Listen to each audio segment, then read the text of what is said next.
We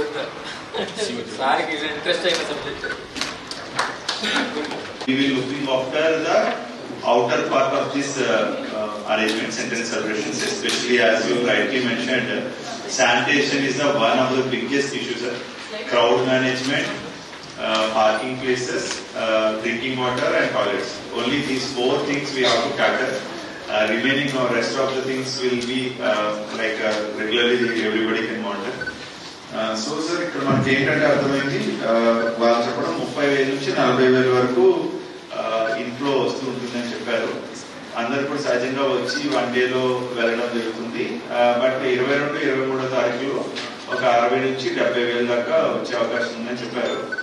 కానీ ఇప్పుడు మనకి ఒకవేళ ఆనరబుల్ ప్రైమ్ మినిస్టర్ కానీ ఎవరైనా పెద్దవాళ్ళు వస్తే కనుక 19th కూడా మనకి 18th, 19th కూడా మనకి ఇంచుమించుగా 60,000-70,000 దాకా వచ్చే అవకాశం ఉంది సార్. మనం కొంచెం ప్లానింగ్ కొంచెం అడ్వాన్స్ చేసుకుంటాం. ఇంతకుముందు అయితే మనం 16th, 18th నుంచి అనుకునే వాళ్ళం, బట్ ఇప్పుడు 16th నుంచే మన preparation. And so already Puttaparthi నగర పంచాయత్ నుంచి ఏనా, సో దానివల్ల ఏంటంటే సార్ ఇక్కడ కొంత స్టాఫ్ స్కేర్సిటీ స్ట్రాటజిక్ లొకేషన్స్ లో అవి మనం బాగు చేయించాము. అండ్ టెంపరీ టాయిలెట్స్ కూడా గ్లాసెస్ అవి పెడతాము, బాటిల్స్ ఎవరైనా నింపుకోవచ్చు, ఎక్కడెక్కడ రీఫిల్ చేసే మెకానిజం కూడా ప్లాన్ చేస్తున్నాం. అండ్ 3 షిఫ్ట్ లో జాయిన్ అయ్యారా లేదా, ఎప్పటికప్పుడు అటెండెన్స్ తీసుకోవడం, అండ్ వాటర్ సప్లై ఉందా లేదా అనేది కూడా కవర్స్ పెట్టి, ఎందుకంటే ఆ టైంలో మనం హడావడిగా చేయలేం కానీ జస్ట్ ఆ కవర్ ని మనం ఇలా ప్యాక్ చేసి. పవర్ సప్లై ఉన్నప్పుడు ప్రాబ్లం ఉన్నప్పుడు సార్ టౌన్ లో అక్కడక్కడ ఓవర్ఫ్లో అవుతున్నాయి. అది ప్రాబ్లం లేకుండా ఈసారి హైర్ జనరేటర్ కూడా తీసుకొచ్చాం సార్, అరేంజ్ చేశాం సార్. ప్రభుత్వ పరంగానే కాకుండా వ్యక్తిగతంగా కూడా నాకు ఈ 100th బర్త్డే సెలబ్రేషన్స్ అనేవి ఇది ఒక చాలా ముఖ్యమైనటువంటి కార్యక్రమం. బాబా గారి పైన ఉన్నటువంటి భక్తితో చేయాల్సినటువంటి కార్యక్రమం. నేను ఉదయం నుంచి పుట్టపర్తిలో మనం దృష్టి పెట్టాల్సింది శానిటేషన్ పైన, వేస్ట్ మేనేజ్మెంట్ పైన. సో స్వచ్ఛాంధ్ర కార్పొరేషన్ చైర్మన్ గా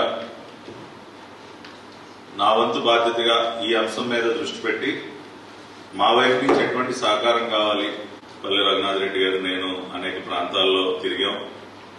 అనేక రకాలైనటువంటి అభివృద్ధి కార్యక్రమాలు ఆల్రెడీ జరుగుతూ ఉన్నాయి. అది రోడ్ వైడనింగ్ కానివ్వండి, బ్యూటిఫికేషన్ ప్రోగ్రామ్స్ కానివ్వండి, గ్రీన్ బెల్ట్ డెవలప్మెంట్ కానివ్వండి, అదేవిధంగా చిత్రావతి నది ఆ బండ్ ఏరియా కానివ్వండి, అన్ని కూడా చాలా చక్కగా మా డిస్ట్రిక్ట్ అడ్మినిస్ట్రేషన్, ప్రభుత్వం అన్నటువంటి అన్ని శాఖలు కూడా మంచి సమన్వయంతో పనిచేస్తూ మరి కొన్ని లక్షల మంది భక్తులు ఈ సందర్భంగా పుట్టపర్తికి రాబోతున్నారు.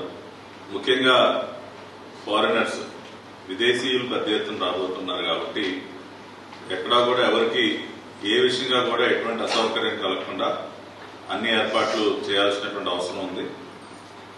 నా వరకు నేను ముఖ్యంగా శానిటేషన్ అండ్ హైజీన్ పైన, వేస్ట్ మేనేజ్మెంట్ పైన డేస్ లో 40,000 to 50,000 రాబోతున్నారు కాబట్టి at least 30 to 35 tons of waste will get generated every day.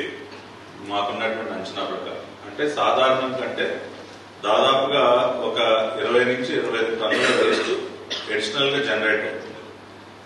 So దానిని హ్యాండిల్ చేయడానికి కావాల్సినటువంటి ఎక్విప్మెంట్, మ్యాన్ పవర్, ప్లానింగ్ మనం చేసుకోవాలి. ఈ అడిషనల్ గా జనరేట్ అయ్యేటువంటి వేస్ట్ ఏదైతే ఉందో ప్రధానంగా మరి ట్రస్ట్ కాంపౌండ్ లోపల నుంచే కాకుండా బయట కూడా ఈ జర్మన్ హ్యాంగర్స్ ఏర్పాటు చేసి టెంపరీ అకామిడేషన్ ఒక 3 ప్రాంతాల్లో ఏర్పాటు చేస్తున్నారని నాకు చెప్పడం జరిగింది. సో అక్కడి నుంచి కానివ్వండి, ట్రస్ట్ కాంపౌండ్ లోపల నుంచి కానివ్వండి, అడిషనల్ గా జనరేట్ అయ్యే వేస్ట్ ని 3 ట్రాన్స్ఫర్ స్టేషన్స్ కి తరలించి అక్కడి నుంచి డంప్ యార్డ్కి తరలిస్తామని చెప్పడం